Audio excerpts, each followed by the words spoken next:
What up, everybody? It's your favorite Madden Pro Duke coming to you straight from Sportsgamerz.com, and we're here with the first edition of Madden Weekly, brought to you by Sportsgamerz.com. Now, this is going to be a weekly Madden show where we give you guys a great free tip once a week. So we're going to be focused on offense, defense, special teams, giving tips from all sorts of different playbooks, really anything you can think of. The first thing we're going to focus on is something that's been plaguing, online, especially throughout this year of Madden 13. I've had a lot of people ask me, how do you recover onside kicks successfully?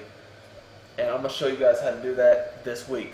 So, basically, if you're not aware, there's an extremely highly successful onside kick out there in Madden 13. Basically, what happens when you kick it correctly, you want to get a little under half power. I have the most success when I get, say, 40, 45, around in that area power. But basically what happens is it will always bounce off the same guy's leg, body, whatever, in the onside kick return formation, and just creates a mad scramble that you recover almost every time. So when you're in the situation of, having to recover an onside kick, it definitely can be very, stressful, because if someone knows what they're doing with onside kicks, like I said, it's almost, the odds are against you to recover it, which it should be the other way around. So here, just bear with me while I run play so I can switch the practice type to the kickoff, and then we'll get right to it. Alright, so when I know someone's onside kicking me, what I do is I come out in the onside recover, and then I audible to the normal return.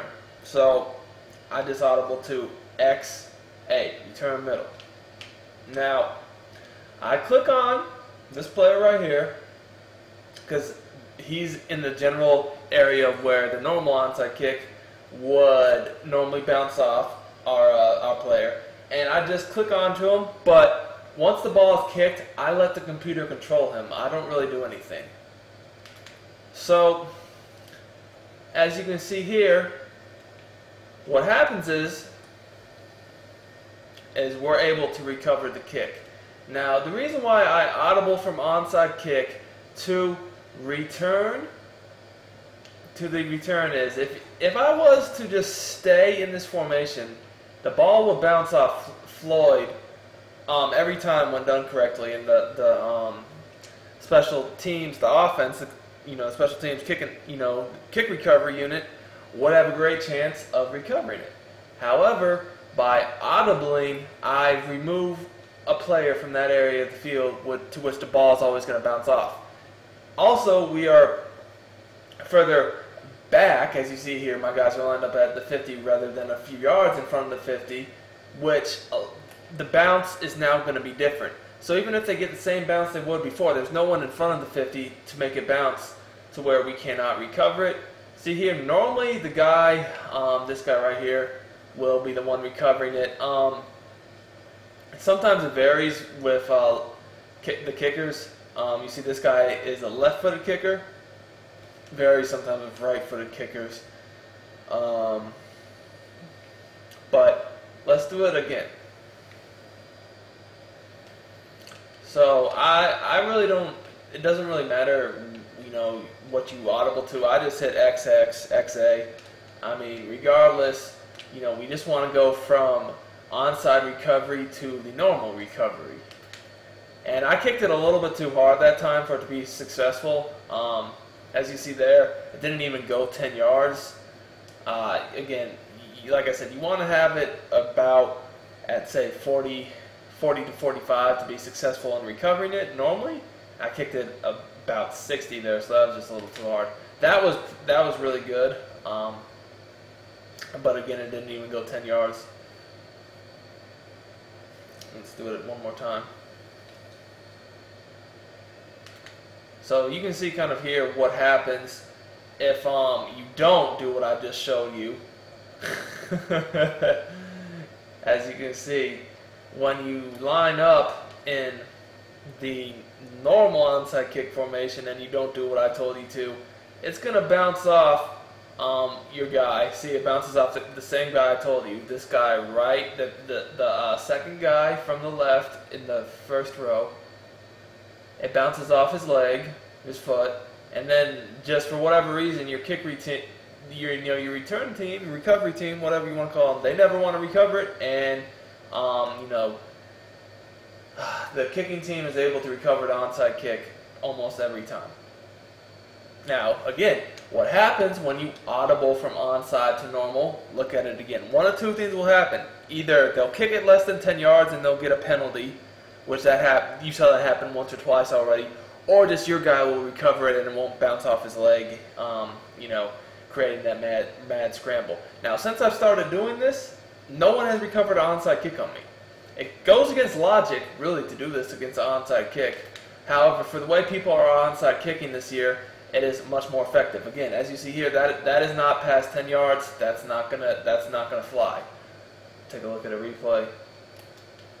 Again, it has to go past the 45 before we can touch the ball. As you can see, it's clearly a yard or two before the 45. Let's do it again. So before, when people are onside kicking me, I was giving out, of course, when people knew how to onside kick, people were recovering them on me all the time. Since I've done this, not so much. Like I said, I really haven't given up any recoveries. Either my guys recovered onside as they did there, or it doesn't even go 10 yards like it did the time before because no one's up close enough to allow it to just fly off their leg. So the reason why we come out in onside kick return only two audible to the kickoff middle is that gets better hands people out on the front line to recover it. Now, if I was just to come out straight, say in like kick return normal or whatever, I won't have as good hands team out. You see, like I got linemen and linebackers and fullbacks and all sorts of things out here. Whereas when I audible from the onside kick return, I got my hands team out there. I got Larry Fitzgerald. I got good hands people. So whatever your hands team is, they'll be in position, and you'll notice that you'll be much more successful in recovering your onsides. Like I said, I've yet to have someone successfully recover an onside kick on me when using this strategy, and I've probably faced at least 50 to 60 onside kicks since I've started to do this. So you can do the math.